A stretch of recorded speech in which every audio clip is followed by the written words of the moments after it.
Okay, I'm trying to. Okay, so hey, what is up, classes? I should say, because I am making this video for all of my asynchronous classes. This isn't a video for a specific class. This is for all of my asynchronous American government classes because if you couldn't tell at the moment, the world is a effed up place. And I say the world, the country's an effed up place specifically, but the world is kind of nuts at the moment too. They're doing these protests in Nigeria, Liberia, all over the place, man.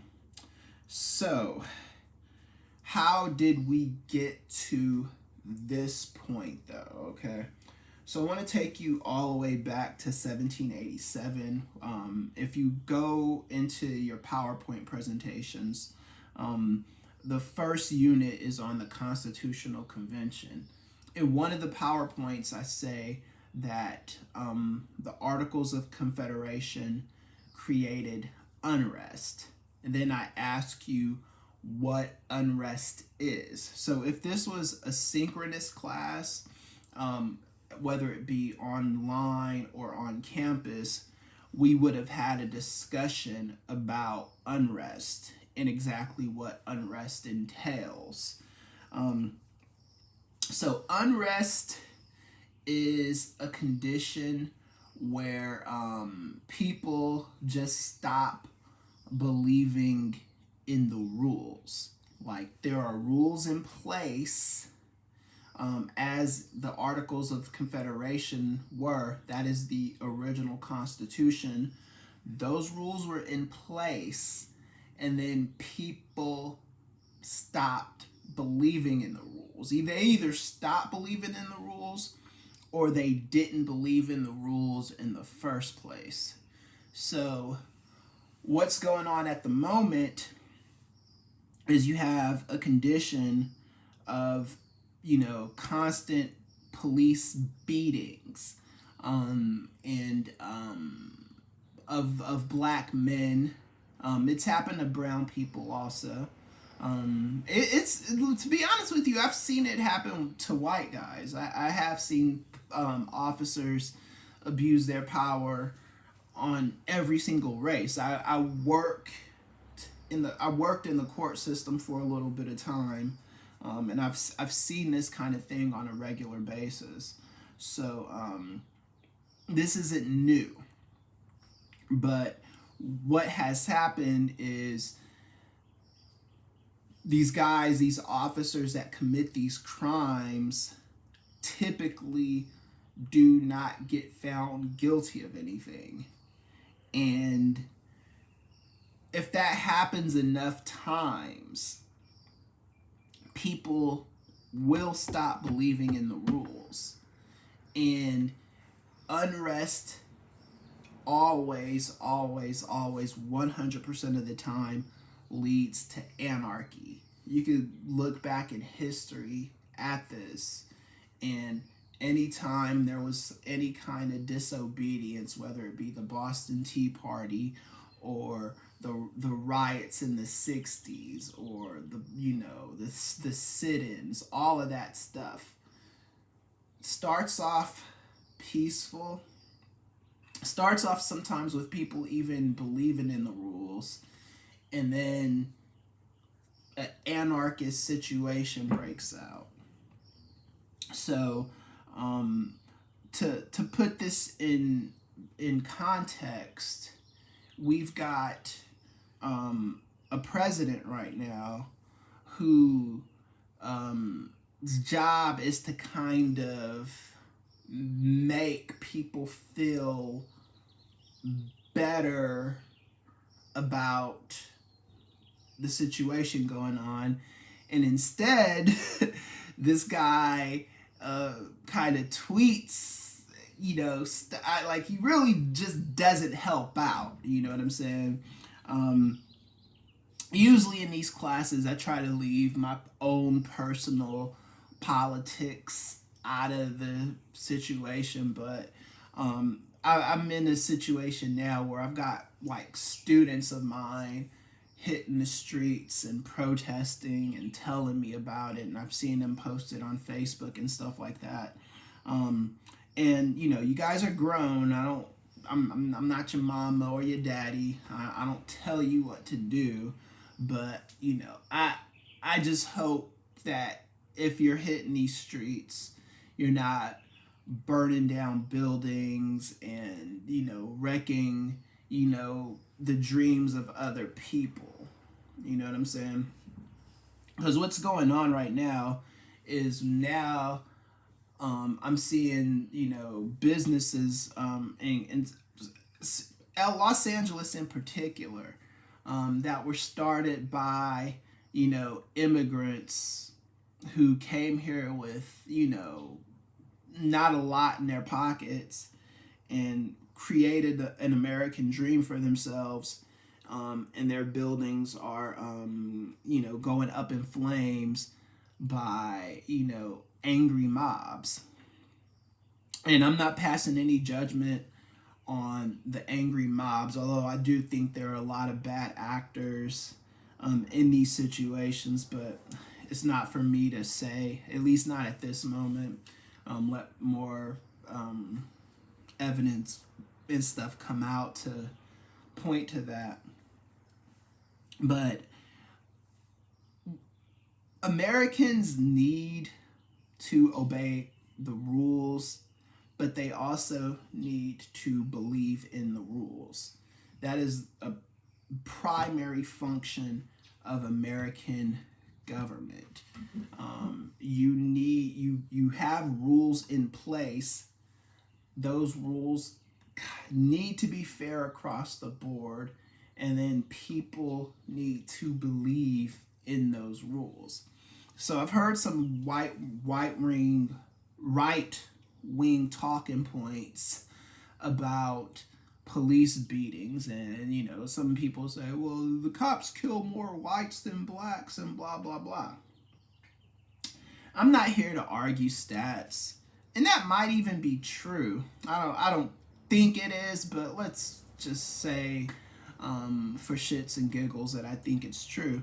I I think the officers, the white people who are killed by police officers in the line of duty usually have it coming. It's in the middle of some kind of shootout, some kind of disagreement.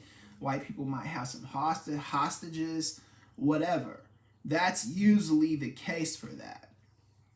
The black people I'm seeing in these videos are existing. They're not doing anything. They might even be breaking the law, and they're still getting beat up. One of the things that I'm hearing, like there was this video of this white lady in Central Park who, she might even be a liberal. I'm not sure what her political affiliation is. But a guy tells her to, hey, can you put your dog on a leash? And then she calls the police.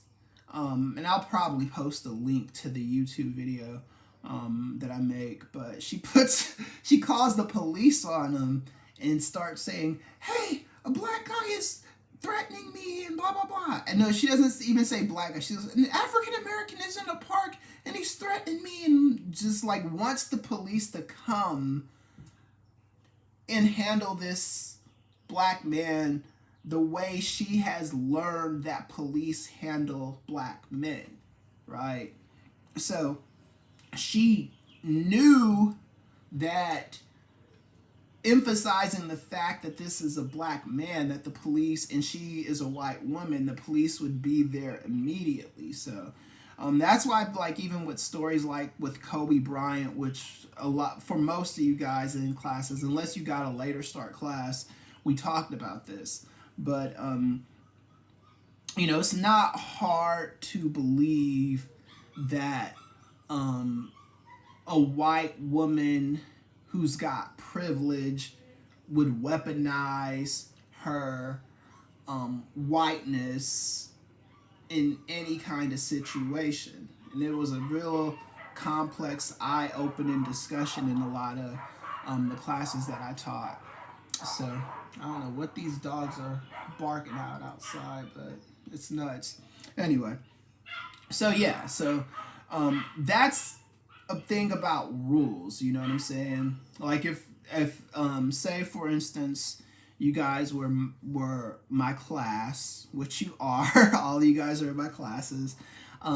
If I gave assignments and I gave like a 10-page paper and I told you this assignment is going to be due tomorrow, and next week I gave a 5-page paper and I assigned it at 8 in the morning, and I told you guys this paper is going to be due at noon, that would create a situation of anarchy because those rules are not fair. Those rules do not. And then if I started showing favoritism to certain students, then it would be another layer of distrust and anarchy.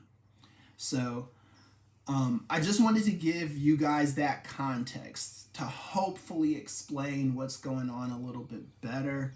But don't necessarily judge these people that are doing these heinous things. I mean, again, you do have a lot of bad actors in these groups that want to do nothing more but see the country burn up and go up in flames.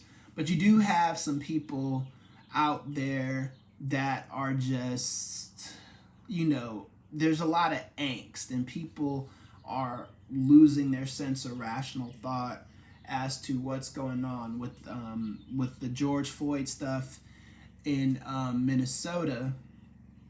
That was the tipping point for a lot of people, especially a guy getting caught on tape. I've never even seen that kind of chokehold in the police.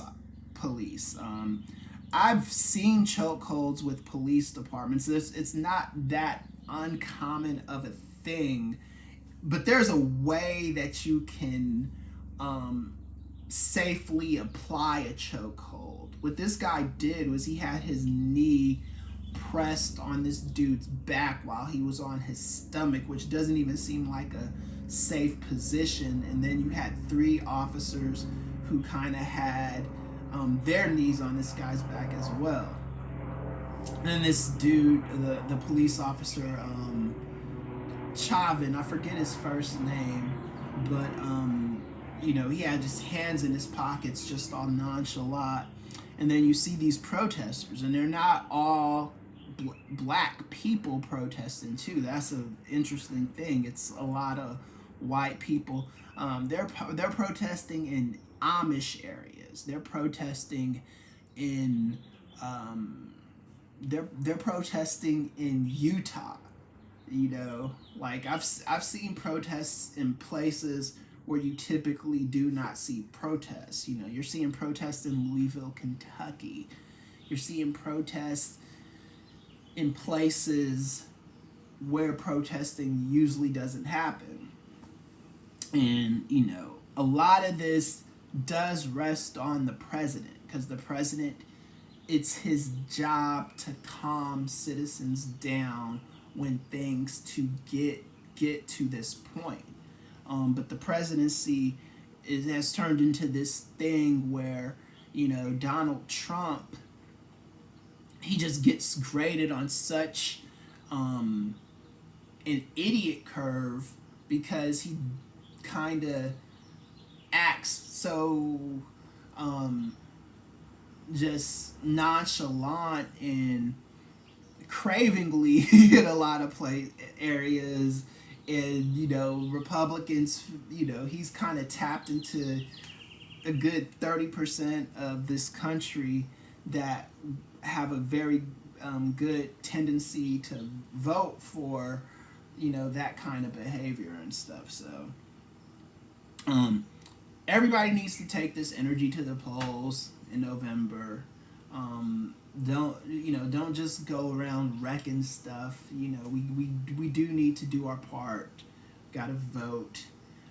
We gotta make sure that we don't put this guy back in office, especially if this is the reaction we're gonna get, and we're on the back. In the movie Do the Right Thing, there was a race riot that broke out at the very end of the movie, and the backdrop of that race riot was that it was the hottest day of the summer.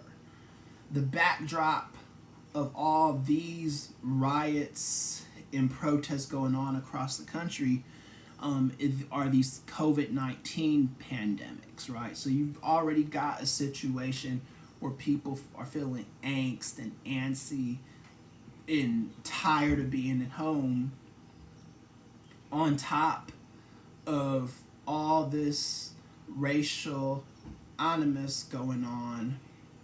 That's a recipe for disaster. All right. So I just wanted to, don't mean to preach to you guys, just kind of want to give you my 2 cents on the situation. And definitely please be safe. Do not, I prefer you don't go out there and protest, especially as my students. But I know I can't control that. But just be safe. Do not break any extreme laws. You know what I'm saying? Like, if you're gonna be out past curfew, that's one law. You'll probably get arrested, may or may not get out the next day. But you don't want to be vandalizing and become arsonists and stuff like that, and add that to your fire. And all these Apple iPods and iPhones that you are stealing have serial numbers, so they're not going to be able to get activated. I've seen people stealing computers and all this other stuff. So anyway, I'm out of here. Peace out, you guys. Take care. Be safe. And no looting and no rioting. Okay.